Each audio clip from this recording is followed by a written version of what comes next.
बिस्मिल्लाहिर्रहमानिर्रहीम। अल्लाहुम्मा सल्लि अला मुहम्मदिन व अला आलि मुहम्मदिन व बारिक वसल्लिम। इंटरमीडिएट सेकेंड ईयर की आज बिट नंबर 12 पढ़ेंगे और ये बिट 8 मार्क्स की है, 8 मार्क्स की बिट है। ये थोड़ा टफ है, लेकिन अगर आप समझ जाएं तो इंशाल्लाह यही बिट बहुत आसान हो जाएगी। ठीक है, शुरू करने से पहले मैं आपसे गुजारिश करूंगा कि ये आप सबसे पहले बुक खरीद लें। ये बुक मेरी ही है, जो आप स्क्रीन पे देख रहे हैं यही बुक है। आप मेरे व्हाट्सएप पे मैसेज करें, इंशाल्लाह मैं आपको पहुंचाऊंगा। दूसरी चीज, ये वीडियो आप खुद भी देखें और दूसरे स्टूडेंट तक जरूर पहुंचाएं। उसकी वजह यह है कि मेरा मकसद है कि अरबिक का कोई स्टूडेंट फेल ना हो। इस वजह से गुजारिश है, आप खुद भी देखें और सारे स्टूडेंट तक पहुंचाने की कोशिश करें।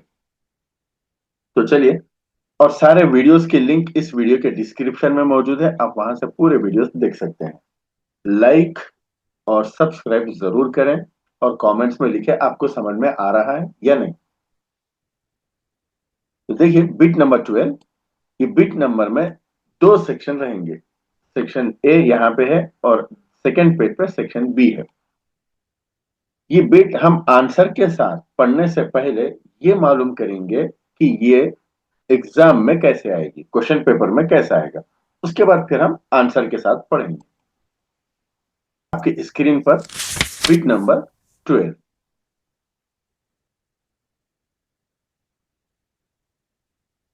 देखिए, बिट नंबर 12 है, जिसमें दो सेक्शन रहेंगे। सेक्शन ए है और नेक्स्ट पेज पे सेक्शन बी है।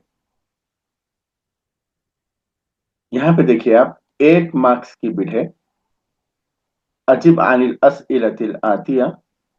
सेक्शन ए में कुछ क्वेश्चंस रहेंगे और सेक्शन बी में कुछ क्वेश्चंस रहेंगे। सेक्शन ए 4 मार्क्स की है और सेक्शन बी 4 मार्क्स की है। सेक्शन ए देखिए, अय्यिन अल मुरक्कब अल इजाफी फी अर्बअति जुमलिन मज़कूरतिन अदनाहु, identify positive phrase in any four of the sentence. इन सेंटेंस में से पॉजिटिव फ्रेज कौन से वर्ड्स हैं उनको पहचानना है। ठीक, ये बात आपको समझ में आ चुकी है। या तो ये क्वेश्चन आएगा मुरक्कब इजाफी पहचानो या मुरक्कब तौसीफी पहचानो। इंशाल्लाह हम आंसर के साथ जब पढ़ेंगे उस वक्त मैं समझाऊंगा आपको। ये भी क्वेश्चन आ सकता है मुरक्कब इजाफी या मुरक्कब तौसीफी सेक्शन ए में। इन दोनों में से कोई एक आ सकता है। यहाँ पे एक लिखा हुआ है अल मुरक्कब अल इजाफी और एक क्वेश्चन है अल मुरक्कब तौसीफी। इन दोनों में से कोई एक आएगा। उसके बाद देखिए, ये है सेक्शन बी। शायद आपको नजर आ रहा है सेक्शन बी। ये भी 4 मार्क्स का है। अय्यिन अल जुमला अल इस्मिया फी अर्बअति जुमलिन मज़कूरतिन अदनाहु, identify nominal sentence in any four of the sentence. यहाँ पे कुछ सेंटेंस लिखे हुए होंगे, उन सेंटेंस में से कौन सा सेंटेंस नॉमिनल सेंटेंस है वो पहचानना है। शायद आपको बात समझ में आ गई होगी। और सेक्शन बी में या तो अल जुमला अल इस्मिया आएगा या अल जुमला अल फेलिया, और एक है सेंटेंस अल जुमला अल फेलिया, वो आएगा। इन दोनों में से कोई एक आएगा। ठीक है, अब आपको पहचान कर आंसर लिखना है। शायद आपको बिट नंबर 12 समझ में आ चुकी है। अब हम आंसर कैसे लिखना है वो समझेंगे। ये है आपके स्क्रीन पर बिट नंबर 12, जिसमें दो सेक्शन रहेंगे, ए और बी। अब हम आंसर के साथ पढ़ेंगे। सेक्शन ए 4 मार्क्स की है। देखिए, अय्यिन अल मुरक्कब अल इजाफी फी अर्बअति जुमलिन मज़कूरतिन अदनाहु, आइडेंटिफाई पॉजिटिव फ्रेज। इस क्वेश्चन में कुछ सेंटेंस आएंगे, इनमें से कोई चार सेंटेंस में आपको पहचानना होगा कि उस सेंटेंस में कौन से दो वर्ड पॉजिटिव फ्रेज के हैं। पॉजिटिव फ्रेज किसको कहते हैं, ये शायद आपके उस्ताद मोहतरम ने आपको अच्छी तरह समझा समझा दिया है। और अगर नहीं समझ में आया था या आपके कॉलेज में लेक्चरर ही नहीं है या आप कॉलेज में मौजूद नहीं थे, तो ऐसी सूरत में मेरे ही वीडियोस बने हुए लेसन उसमें आप जरूर देखें। देखिए, क्वेश्चन यहां पे है, सय्यारतुल मुदीर मिन अल याबान। अब इस पूरे सेंटेंस में कौन से दो वर्ड पॉजिटिव फ्रेज के हैं, मुरक्कब इजाफी के, ये पहचानना है। पहचानने के दो तरीके यहां पे मैंने लिख दिया है, देखिए। इसलिए अगर आप ये बुक खरीद लेंगे तो आपके पास पूरा समझने के लिए पूरी चीजें लिखी हुई रहेंगी। वैसे मेरी गुजारिश है, आप सबसे पहले ये बुक खरीद लें, बहुत बेहतरीन बुक है इंशाल्लाह। यहाँ पे देखिए, पहचानने की दो चीजें मैं यहाँ पे समझा दिया हूं। नंबर एक, मीनिंग से कैसे पहचानेंगे, और ये मीनिंग से पहचानने का आपको उस वक्त काम आएगा जब बिट नंबर 16 आप पढ़ेंगे। और सेकंड, स्ट्रक्चर से कैसे पहचानेंगे आप, तरकीब से कैसे पहचानेंगे, ये दो तरीके हैं, नंबर वन और एक है नंबर टू। इन दो तरीके से आप आसानी से पहचान सकते हैं। देखिए, फिर भी मैं यहाँ पे थोड़ा बहुत समझा दूंगा तरकीब से कैसे पहचानेंगे। पॉजिटिव फ्रेज के दो वर्ड होते हैं। फर्स्ट वर्ड को मुजाफ कहते हैं, सेकेंड वर्ड को मुजाफ इले कहते हैं। और अक्सर फर्स्ट वर्ड के स्टार्टिंग में अलिफ लाम नहीं आता, सेकेंड वर्ड के स्टार्टिंग में अलिफ लाम आता है। लेकिन कभी कभार सेकेंड वर्ड के स्टार्टिंग में अलिफ लाम नहीं आता, उस वक्त सेकेंड वर्ड के लास्ट में दो जेर आते हैं। तो समझ जाना, दो जेर आए तो वो दो वर्ड मुरक्कब इजाफी है। फॉर एग्जाम्पल, सय्यारतुल मुदीर मिन अल याबान। इसमें कितने वर्ड है? चार। सय्यारा एक, अलमुदीर एक, मिन एक, अल याबान एक। इसमें चार वर्ड है। इन चार वर्ड में से कौन से दो वर्ड पॉजिटिव फ्रेज के हैं, मुरक्कब इजाफी के, पहचानना है। देखिए, ये दो वर्ड मुरक्कब इजाफी है। क्यों ये दो वर्ड? इस वजह से कि ये दोनों के दोनों नाउन है। और दूसरी चीज, फर्स्ट वर्ड के स्टार्टिंग में अलिफ लाम नहीं है, सेकंड वर्ड के स्टार्टिंग में अलिफ लाम है। इस वजह से इन दोनों को अंडरलाइन कर देना है, जैसे यहाँ पे है, देखिए ये आंसर है। ठीक, बस शायद समझ में आ चुकी है। उसके बाद सेकंड, हाजा किताब हामिदिन। यह हामिद की बुक है। इसको कैसे पहचानेंगे? इसमें भी वही निशानी है, किताब हामिदिन। किताब हामिदिन में ये दो वर्ड मुरक्कब इजाफी है। कैसे मालूम हुआ? इसलिए कि ये दोनों की दोनों नाउन है। फर्स्ट वर्ड के स्टार्टिंग में अलिफ लाम नहीं है, सेकंड वर्ड की भी स्टार्टिंग में अलिफ लाम नहीं है, लेकिन लास्ट में दो जेर है। इससे आप समझ सकते हैं कि ये मुरक्कब इजाफी है। इसी तरह पूरे सेंटेंस को आप पहचानना है कि मुरक्कब इजाफी कौन कौन से दो वर्ड है। आसानी के लिए यहाँ पे ये अंडरलाइन कर दिया गया है। और आपको एग्जाम में कैसे लिखना है, इस पूरे सेंटेंस को कॉपी करना है। कॉपी करने के बाद जो दो वर्ड मुरक्कब इजाफी के हैं उसको अंडरलाइन करना है। एक तरीका, ये सबसे बेहतरीन तरीका है, या आप क्वेश्चन नंबर डाल दें और उन दो वर्ड को लिखें जो दो वर्ड मुरक्कब इजाफी के हैं, यानी पॉजिटिव फ्रेज के हैं, उन दो वर्ड को लिखें। ये भी तरीका सही है, लेकिन बेहतरीन तरीका ये है, आप पूरे सेंटेंस को कॉपी करें और कॉपी करने के बाद उन दो वर्ड को अंडरलाइन करें जो पॉजिटिव फ्रेज के हैं या मुरक्कब इजाफी। सेकंड में ये दो है। थर्ड में बैतुत ताजिर और अमाम अल मस्जिद। और यहाँ पे देखिए, हाजा कलामुल्लाह, यहाँ पे बैतुल्लाह। ठीक है, सेक्शन ए चल रहा था। सेक्शन ए में क्वेश्चन नंबर वन ये भी आ सकता, या क्वेश्चन नंबर टू, देखिए आपके स्क्रीन पर है, ये है क्वेश्चन नंबर टू, ये भी आ सकता। यह है, देखिए क्वेश्चन नंबर टू, ये क्या है? आयन अल मुरक्कब अत तौसीफी। मुरक्कब तौसीफी आइडेंटिफाई करना है। Identify adjective phrase in any four of the sentence. इन सेंटेंस में पॉजिटिव, सॉरी, एडजेक्टिव फ्रेज पहचानना है। और ये भी बहुत आसान तरीका है। और इसको पहचानने के लिए भी आंसर लिखने का तरीका क्या है?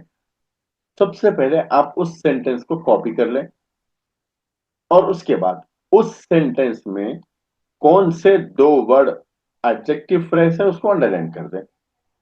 और इसको पहचानने के भी दो तरीके हैं, देखिए यहाँ पे मैंने लिख दिया आपका आसानी के लिए, नंबर वन और नंबर टू।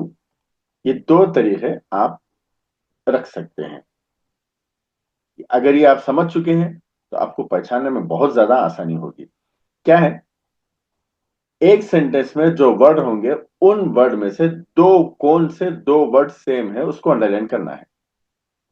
यहाँ पे देखिए, मैं एक एग्जांपल समझा, ये एक जरा यहाँ पे गलत आ गया, महमूदुल, दो पेश आ गया, महमूदुल दो पेश नहीं आएगा, एग्जाम में भी नहीं आएगा। या तो एक पेश आएगा या तो पेश भी नहीं आएगा। महमूद तालिबुन कस्लान, इसमें देखिए यहाँ पे एक ही पेश समझे आप, दो पेश गलती से आएगा, एक ही पेश है। जब तीन वर्ड है इसमें, महमूद एक वर्ड, तालिबुन दूसरा वर्ड, कसलन तीसरा, इन तीन वर्ड में कौन से दो वर्ड सेम है? तालिबुन और कसलान। क्यों? इसके आखिर में भी दो पेश और इसके आखिर में भी दो पेश, ये दो वर्ड सेम है। तो इन दो वर्ड को अंडरलाइन कर देना है, जैसे यहाँ पे है देखिए, महमूद तालिबुन कसलान। ठीक है, बात समझ में आई? इसी तरह हर एक सेक्शन में आप आसानी से पहचान सकते हैं। अब तबीबतुल माहिरा, ये दो वर्ड।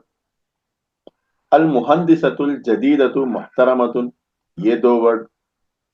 अब तालिबतुल मुजतहिदु जालिसतुन, ये दो वर्ड। क्यों ये दो वर्ड? क्योंकि इसके स्टार्टिंग में भी अलिफ लाम है, इसके स्टार्टिंग में अलिफ लाम है, इसके स्टार्टिंग में अलिफ लाम नहीं है, तो ये दो वर्ड सेम है, इसको अंडरलाइन कर देना। अल अरबिया लुगतुन सहलतुन, इसमें तीन वर्ड है, लेकिन इन तीन में कौन से दो वर्ड सेम है? लुगतुन सहलतुन, तो इन दोनों को अंडरलाइन कर देना है। शायद आपको बात समझ में आ चुकी है। और यहाँ पे पहचानने की निशानियां भी मैंने लिख दी है।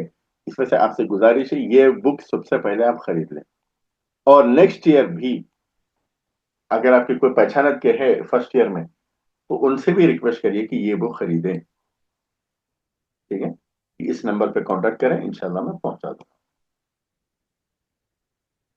तो ये था बिट नंबर 12 का सेक्शन ए। उसके बाद हम और आगे बढ़ेंगे। ये है आपके स्क्रीन पर सेक्शन बी। अभी जो हम पढ़े थे बिट नंबर 12 का सेक्शन ए, और अब पढ़ेंगे सेक्शन बी, बिट नंबर 12 के सेक्शन बी। ये भी 4 मार्क्स की है, और इसमें भी दो क्वेश्चन है। इन दोनों में से कोई एक क्वेश्चन आएगा। देखिए क्वेश्चन नंबर 1, अय्यिन अल जुमला अल इस्मिया फी अर्बअति जुमलिन मज़कूरतिन अदनाहु, identified nominal sentence in any four of the sentence. कुछ सेंटेंस होंगे, उन सेंटेंस में से कौन सा सेंटेंस नॉमिनल सेंटेंस है, ये पहचानना है आपको। शायद आपको क्वेश्चन समझ में आ चुका है। तो देखिए, पहचानने के बाद, पहचानने के दो तरीके हैं। कौन सा सेंटेंस नॉमिनल सेंटेंस रहेगा और कौन सा सेंटेंस नहीं रहेगा, उसके लिए दो चीजें हैं। आप दो चीजों को याद रखें, यहां पे लिखा हुआ है, देखिए,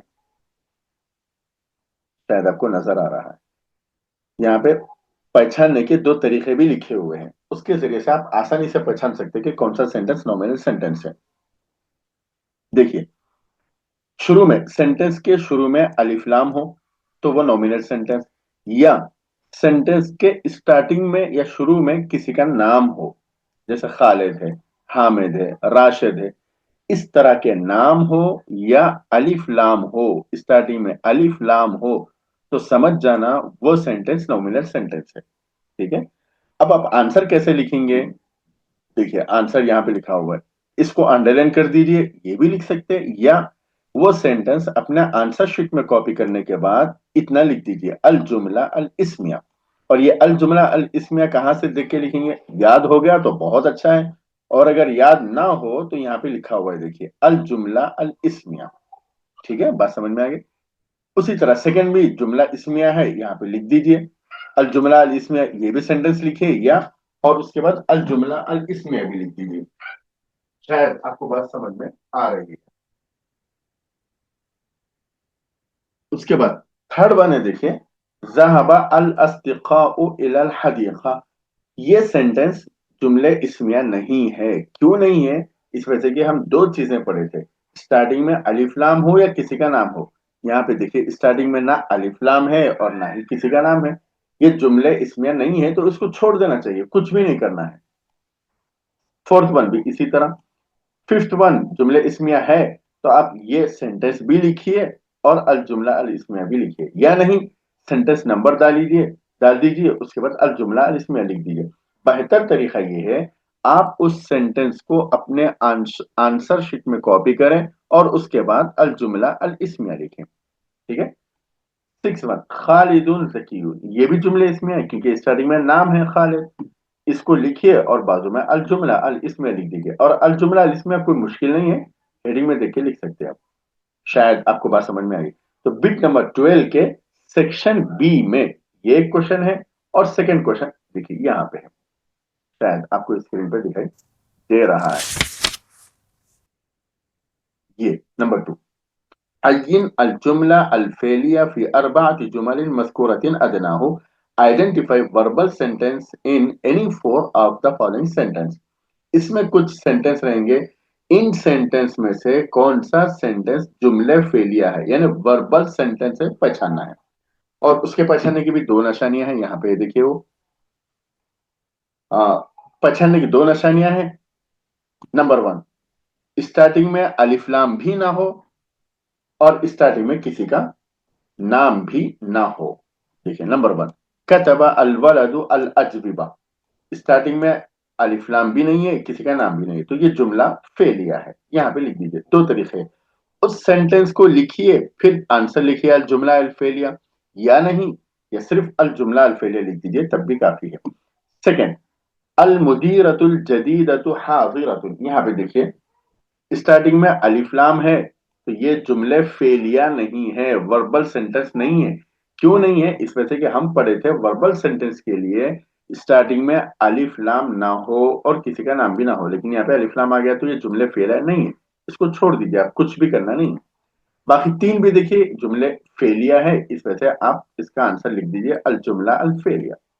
शायद आपको बात समझ में आ चुकी है। तो आपसे गुजारिश है, आप खुद भी ये वीडियोस देखें और अपने सारे दोस्तों तक जरूर शेयर करें ताकि अरबी का कोई स्टूडेंट फेल ना हो।